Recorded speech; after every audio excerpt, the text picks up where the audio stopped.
Olá, sou Francisco Bittencourt, o Bita. Nós estamos dando início a mais um podcast, Liderando com Bita. E você pode ter acesso a ele pelo YouTube e pelo Spotify. Nosso convidado de hoje, Eduardo Batista.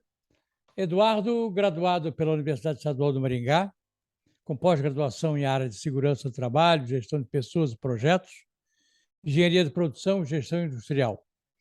Fez mestrado pela Universidade Estadual de Maringá e atualmente atua como supervisor de produção industrial de biogás na Cocal Geoenergia. Eduardo tem uma excelente experiência passada como gerente industrial da usina Santa Terezinha. Nós vamos explorar um pouco com ele aqui. E, além de tudo, Eduardo é conselheiro efetivo da Alcopar. E, como última informação, é um velho amigo. Eduardo, então vamos lá. Como nós Mais conversamos importante, né, antes, Vitor?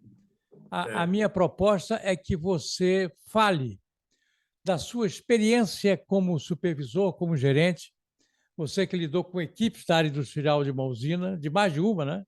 Na verdade, você Imagino. atuou em várias usinas do Grupo Santa Terezinha, e nós sabemos o que significava ser líder naquele universo.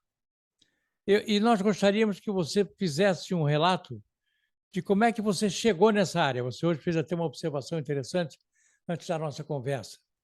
Gestão de pessoas, quer dizer, então como é que você foi, digamos, entronizado nesse negócio de gestão de pessoas, gestão de equipes, liderança? Conta para a gente isso aí.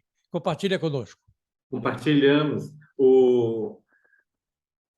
A parte de gestão de pessoas, né, Bita? A gente teve um trabalho junto, né, que a gente foi na Santa Terezinha. A gente tinha a parte de RH, assim, era muito trabalhos mais organizacionais, burocráticos, né? Então, a mola mestre aí foi os primeiros trabalhos aí com o Bittencourt na formação de um curso de gestão de pessoas, né? Então, eu tive o privilégio aí de participar com uma equipe na primeira turma, Na né? primeira turma, exatamente. Então, a gente não tinha conhecimento de processos decisórios, como que trabalhava a motivação, como que as questões de ética, né?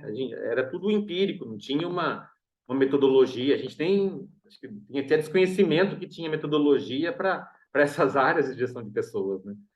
Então, aí foi montada aquela primeira turma, aí o Bittencourt, aí, como técnico, aí, montou uma seleção de professores, mestres, aí, doutores, e foi muito enriquecedor, né? Então, a partir dali, acho que formou um alicerce, uma base para começar os trabalhos aí mais voltados à gestão de pessoas na empresa. Então, acho que teve esse embasamento teórico para começar aí colocar a mão na massa, né? Fazer a parte prática, né? Que aí a gente foi desenvolvendo junto. A gente teve uma sorte de ter na equipe lá a Ana Lúcia Pintinha, né, que é a psicóloga organizacional. Que já Então, eu tive o conversou poder de conosco aqui trabalhar com também. ela. Ela já teve o podcast aí, né? Isso. Muito bom, gostei demais, de muita sensibilidade.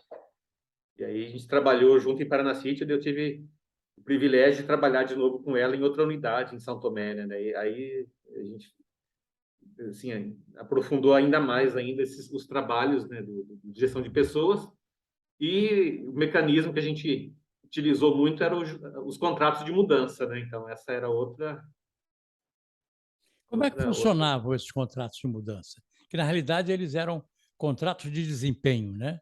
Na verdade, a Isso. gente monitorava o desempenho. Você teve uma excelente experiência com isso, que você acompanhou desde o início, começou lá em São Tomé, depois em Paranacite.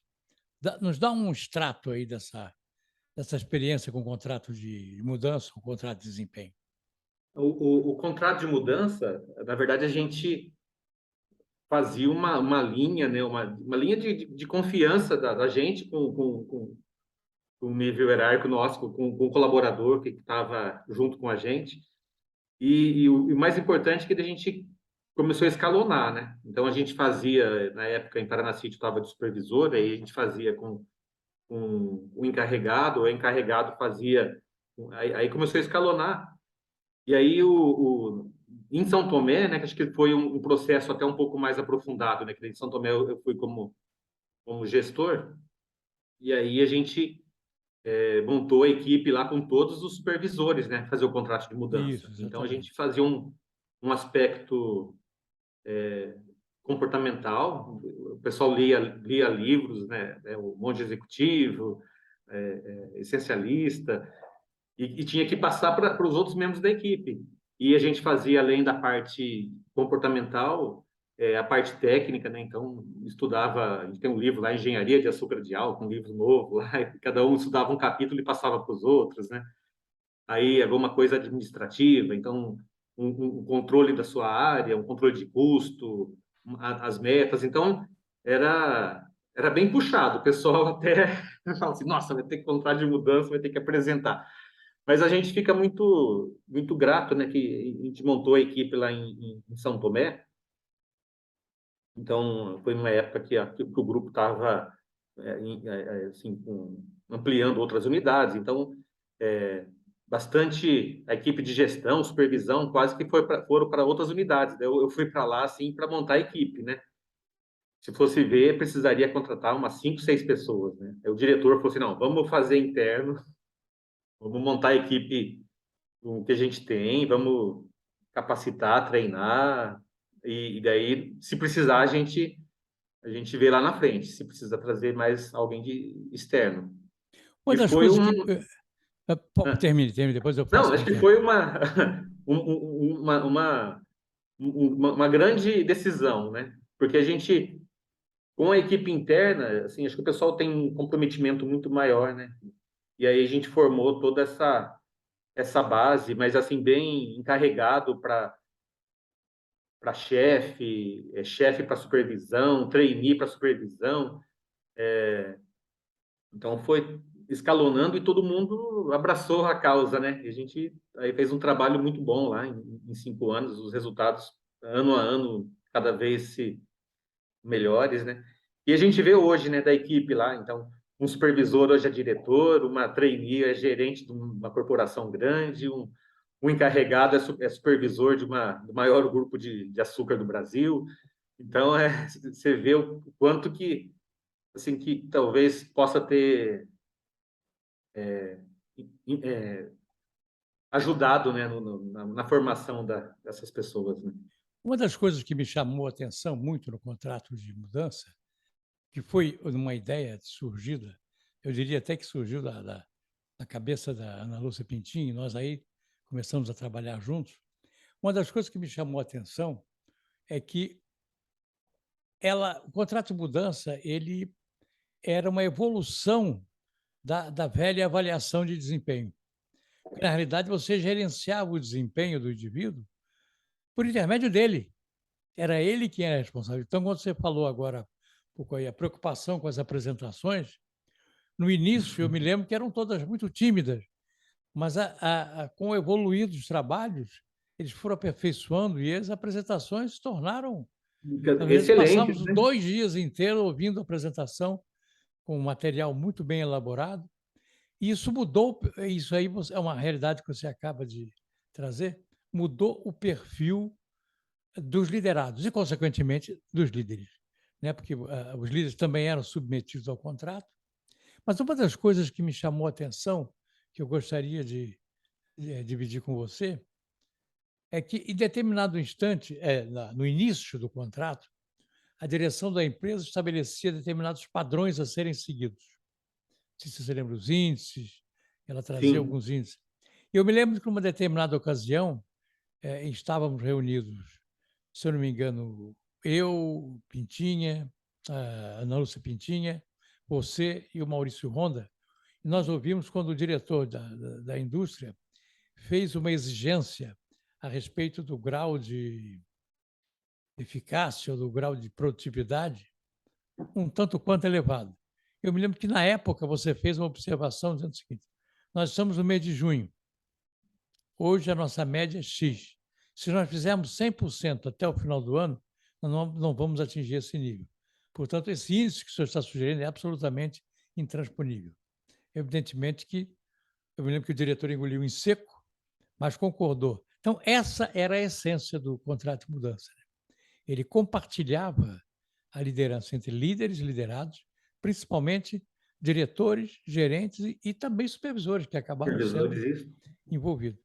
E essa experiência, como é que essa experiência marcou você? Quer dizer, o que você pode trazer, além das histórias vivenciadas e tudo mais, como é que o Eduardo, o gerente, Eduardo supervisor, percebe que o contrato de mudança possa ter contribuído para o seu aperfeiçoamento? Além do que a gente comentou, né, do desenvolvimento pessoal, né, e, até coisa simples, né, Bita? Assim, a turma não tinha costume de ler livros, né? É verdade. Então, assim, Tem gente e que não lia tudo, assim, nenhum, nunca leu um livro, né? Jornal, nunca leu um jornal. e o pessoal ainda assim, até se gabava, né? Assim, eu nunca li nenhum livro, né? Eu falei, poxa, Isso é se uma gabar de realidade. quê? Que vantagem que é isso, né? E aí começou, V1, V2, V3, e aí você melhora tudo, né? Melhora a sua redação, melhora a sua escrita, a sua fala, nem você falou lá, as apresentações, no início toda tímida, e aí tudo já com desenvoltura, né? Então, assim, para a pessoa é muito enriquecedor, né? E para a organização também, fizemos algumas junções, né? Em São Tomé e depois novamente em Paranacite, aí juntando com alguns trabalhos até do Vicente Falcone, né? Isso, Você exatamente. falou da meta, daí eu lembrei, né? Que a meta tem que ser factível, né? E você tem uma metodologia, você vê o máximo que pode atingir e onde você está e a diferença do máximo para onde você está, você é 50%, então você não pode já chegar sempre do máximo, e daí a outra vai escalonando, né? Isso. Então a gente fazia isso daí em cada área, em cada setor. Então todo mundo tinha uma meta individual, né? Que era a meta da sua área de atuação. Então, um da moenda tinha a meta da moenda, da fermentação, a meta da fermentação. E aí, até as palavras do Falcone, quer dizer, você atingiu uma meta global, na verdade, é uma somatória de metas, né? De pequenas metas atingindo, você vai atingir Uhum. daí um resultado, né? Então, se todos atingirem aquele resultado, uma eficiência global da indústria vai ser atingida, um resultado financeiro vai ser atingido. Então, era esse conceito, né? A gente fazia reuniões periódicas, né? Além do contrato de mudança, tem começou a fazer reuniões aí de melhoria contínua, né? Que a gente Exatamente. levou junto. Mas, assim, um processo sempre vai tá colaborando com o outro, né? Uma Então, das coisas que me chamou a atenção, e eu queria saber se você concorda, que funcionou na usina, vocês, como gerentes, participavam, supervisores participavam, mas uma das coisas que me chamou a atenção e foi muito produtiva foi o engajamento da direção. Os próprios sim, diretores envolvidos, participando, inclusive, das reuniões, intervindo no processo. Isso talvez tenha sido um instrumento, digamos, uma ferramenta de sucesso de qualquer programa que se propõe a tratar líderes e liderados. É o engajamento o dos engajamento, grandes líderes. bem Né? lembrado. A gente tinha os cursos, até os outros cursos de gestão de pessoa, né? Normalmente a gente fazia a formatura num sábado, né? Daí os diretores Exatamente. estavam presentes no Estavam sábado, junto assistiam lá, todas as fazendo, palestras, começava da primeira sabatinando. até no final, né? Exatamente, essa é a realidade. Então, Agora, isso me daí diga é o um seguinte, exemplo, né? é um exemplo Liderança pelo extraordinário. exemplo, né? É. Agora, me diga o seguinte, com toda essa mudança que aconteceu no mundo, né? Pandemia, crise, não sei mais o quê, você hoje, como gestor, como líder, você percebe ainda haveria espaço para esse tipo de trabalho? Ou qual seria a característica da realidade hoje em relação ao líder? O que se espera dos líderes hoje, depois dessa tsunami que nos abateu? Eu acho que esse trabalho, Bita, acho que ele continua mais atual que nunca, né? Porque a gente está falando aí de uma liderança aí colaborativa, né? Participativa. liderar por exemplo, né? Então, assim, o que a gente fazia no contrato de mudança era muito isso, né? Então, era compartilhava decisão, um ajudava o outro, ou um cobrava o outro também, né? Então, Exatamente. Até porque havia uma mas relação, dentro, né? dentro de um processo de confiança, né? Então, você tem que Isso. criar essa confiança. Tem que ter esse elo aí de confiança aí com o líder e o liderado, né? E Porque aí, os com processos essa eram confiança, interligados, o né? resultado... Né? Os processos eram interligados, quer dizer, se você Isso, fizesse a sua parte e a sua parte afetasse o outro, qualquer tropeço seu tropeçava, era dominó, isso, é efeito dominó, tudo né? Isso é uma grande dominó, realidade. é interdisciplinar, é interrelacionado, né? Agora, me diga o seguinte, um outro ponto que eu considero relevante hoje para falar de liderança. Nós, na época, na usina, eu me lembro, na convivência, foram 23 anos convivendo com vocês, havia poucas mulheres na liderança. Você lembra disso, né? Nós Sim, tínhamos uma meia dúzia, né? Recentemente até foi aniversário da Rosaura, né? Ela mostrando. Rosaura, acho que não nem mais está lá, não sei, né, como é que está atualmente. isso, não, nessas mudanças também, É, né? mas eu pergunto o seguinte: era um número muito pequeno, foram surgindo algumas, e nesse aspecto até me lembro da participação de algumas delas, mas como é que você vê hoje, como gestor, como líder, um espaço para o exercício da liderança pela mulher nesse segmento, que é o segmento do agronegócio, da usina, que é pesado? Nós começamos num tempo em que mulher não Uhum. dirigia trator. No final, a mulher dirigia, É, inspecionava trator, pegava a enxada, quer dizer, o trabalho era idêntico. Mas como é que você. Qual é a sua percepção disso? acho que, assim, a gente pegou a época que não tinha mulher na liderança, porque não tinha mulher no setor, né? Na empresa, né? É. Assim, tem empresa próxima ali, de São Tomé, onde eu trabalhava, que não tinha uma mulher que era secretária Então, isso foi mudando, né? Até em Paranacite, teve, a gente chegou a ficar, acho que, quase 50% de mulher na parte da operação, né? Uhum. E aí, assim, você vai na operação, vai na escala, né? Daí, de operação, já vai para uma liderança, numa liderança para uma supervisão. E eu acho que tem que ter, e é muito positivo, né? Porque a gente volta no que a gente está falando, né? A gente tem que ter opiniões diferentes, né? Não pode ser um pensamento único, né? Pensamento único nunca vai ser você tem que debater as ideias, né? Então, você tem que estar o mais diversificado. Então, você tem que ter nas organizações aí toda diversificação, né? É mulher, na liderança, é homem na liderança, numa posição, em outra. O setor está, sim, sendo mais receptivo e mais aberto, né? Uhum. Mas Agora, me diga o seguinte: se você tivesse que relacionar um conjunto de dificultadores para o exercício da liderança, quais seriam os três mais relevantes? O que funciona como obstáculo para um líder? Os três obstáculos mais relevantes. O que você eu acho que apontaria? sim, até você comentou na situação aí pós-pandêmica ou a situação Aham. do mundo atual, eu acho que está cada vez um dificultador na liderança, talvez é um estilo aí centralizador, ou um estilo, sei lá, autocrático, estilo que queira liderar pelo temor, né? Assim, olha, aqui se fizer isso aqui vai. Então, acho que isso daí é um empecilho dentro da relação de confiança, né? Entre Uhum. o líder e o liderado. Então, você não tem essa confiança aí, né, com esse tipo de liderança. Você vai estar ali, a hora que o líder precisar de você e não tiver, assim, você não vai ter a resposta que teria se você trabalha junto, trabalha com confiança, trabalha com comprometimento, né? Então, acho que Acho que um dos dificultadores da liderança hoje talvez mais a questão de querer o método à base da força, né? Uhum.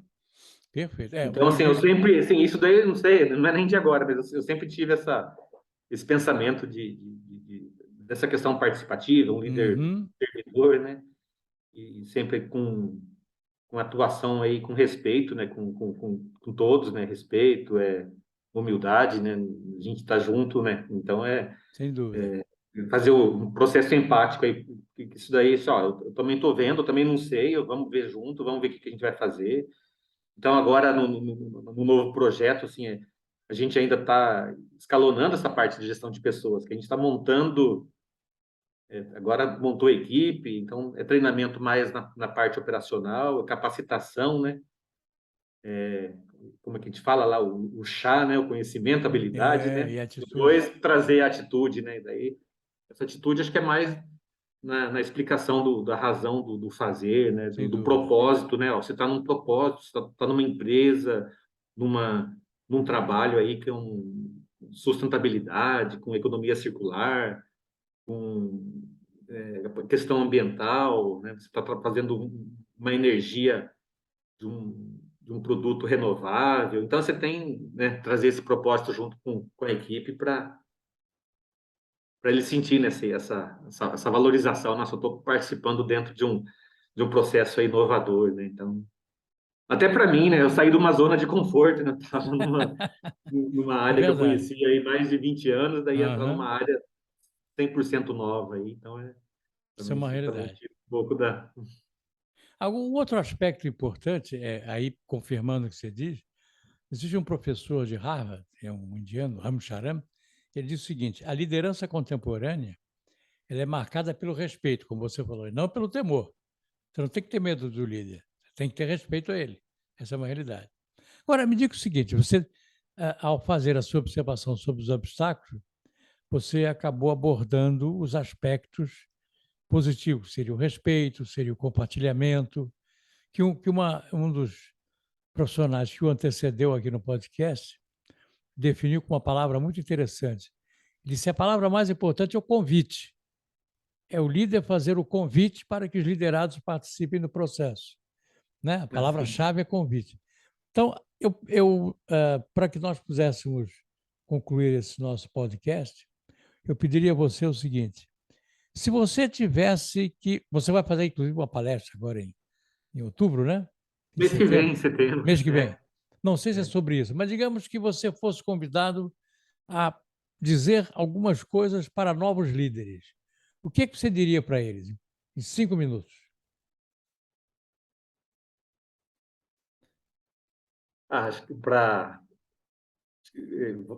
cai no que a gente falou um pouco aqui, né? Assim, de você tá junto com a equipe, tá trazendo o propósito do trabalho, né? Trazendo qual que é o sentido do trabalho da pessoa, né? Mas assim, e escalonar, né? O que é as metas, os objetivos, a visão da empresa, né? Os aspectos importantes, aspectos de segurança, e explicar por que isso aí é relevante aí no dia a dia, né? E falar assim, ó, a gente está aqui numa empresa, a gente tem resultados para atingir, a gente precisa de resultado para a empresa ser saudável, para a empresa ter condição de ser sustentável economicamente, né? A gente fala muito de sustentabilidade ambiental, mas a primeira que é a parte econômica, né? Então a Sim, gente fala hoje a gente está no EGS e tudo, mas e trazer o liderado, a equipe, né? Para trabalhar junto, sim. sabe? Vamos, Isso aí, porque até o Falcone fala isso, né? A gente tem que atingir o resultado fazendo o certo, o ético, né? E com a equipe. sem dúvida. Então, assim, não adianta você querer fazer sozinho ou fazer desrespeitando regras, né? Ou desrespeitando padrões aí éticos então é fazer o certo, o ético e junto com a equipe. Então acho que essa é uma chave aí É para um belo caminho. os novos líderes, né? Isso. Eduardo, eu queria agradecer a você essa participação. Foi muito bom rever você depois de tanto tempo.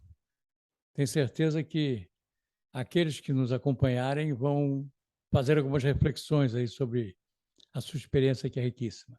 Muito obrigado a você pela sua Eu que agradeço, participação. Bita, de revê-lo e estar podendo conversar contigo, né? A gente fica honrado também de estar junto aqui. Sem dúvida. Obrigado, então. Aos que nos acompanham, esse foi mais um podcast Liderando com Bita, que vocês poderão curtir e se inscrever no YouTube e no Spotify. Até a próxima oportunidade. Obrigado.